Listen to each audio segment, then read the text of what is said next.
Você precisa fazer gráficos no Excel e não tem ideia de por onde começar? Então você veio ao lugar certo. Olá, eu sou a Priscila e trabalho com Excel há mais de 25 anos. Hoje eu vou ensinar para você os componentes do gráfico. Entender esses elementos é muito importante para que você possa fazer as suas customizações de uma maneira profissional, fácil e rápida. Se você já sabe fazer gráficos no Excel, não tem problema. Me acompanhe até o fim do vídeo, porque tem muita coisa para aprender. Na próxima aula, eu vou ensinar gráfico de linha. O primeiro componente do gráfico é a sua área. É nela que ficam todas as informações que vieram da tabela de dados ou que foram adicionadas posteriormente. Ela pode ser configurada no seu tamanho, no seu preenchimento e nas suas bordas, facilitando a visualização e a integração com relatórios. O segundo componente do gráfico é a área de dados. É nela que ficam as informações que serão efetivamente analisadas.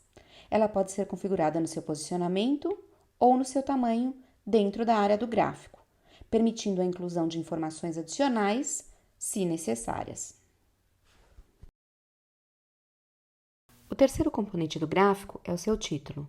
Ele é muito importante para que as pessoas entendam corretamente a informação que está sendo apresentada. Na hora de definir o título, deve-se ser objetivo, mas fornecer as informações necessárias. Ele pode ser customizado no seu posicionamento, na sua fonte e no seu conteúdo. O quarto componente do gráfico são os eixos. Ele possui um eixo vertical e um eixo horizontal. É neles que ficam as medidas e categorias que estão sendo apresentadas.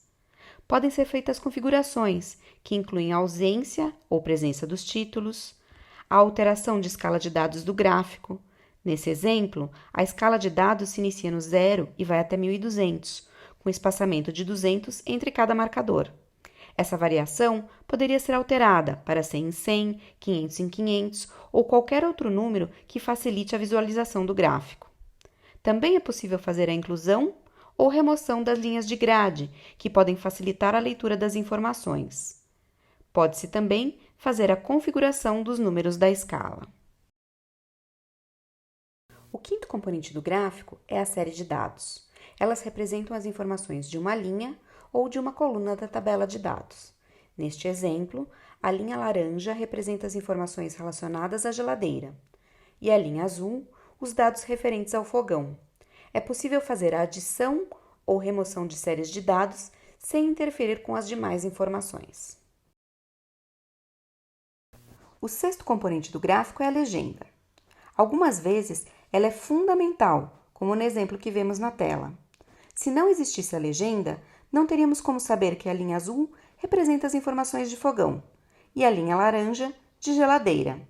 Em outras situações, a legenda pode se tornar desnecessária. Por exemplo, se o meu gráfico for representar apenas as informações referentes à geladeira, pode-se colocar essa informação no título do gráfico. Neste caso, a legenda passa a ser uma informação duplicada, sem agregar valor.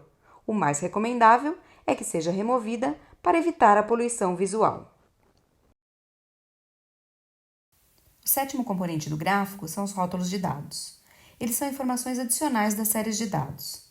Podemos fazer algumas adições, tais como o nome da série, o nome da categoria, seus valores, entre outras. É possível também alterar o seu posicionamento, deixando-o ao centro, à esquerda, à direita, acima. O importante é sempre buscar a melhor visualização das informações e, consequentemente, facilitar a leitura do gráfico. O oitavo componente do gráfico é a fonte. Infelizmente, ela é frequentemente esquecida.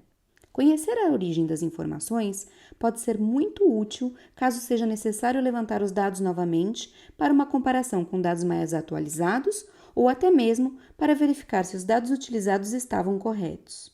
Se você quer demonstrar competência, fazer gráficos profissionais e evitar o desespero caso questionem as bases das informações, sempre inclua a fonte em todos os seus gráficos.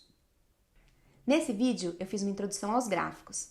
Não perca o próximo vídeo sobre gráficos de linhas. E também não esqueça de deixar nos comentários o que mais você gostaria de aprender sobre o Excel.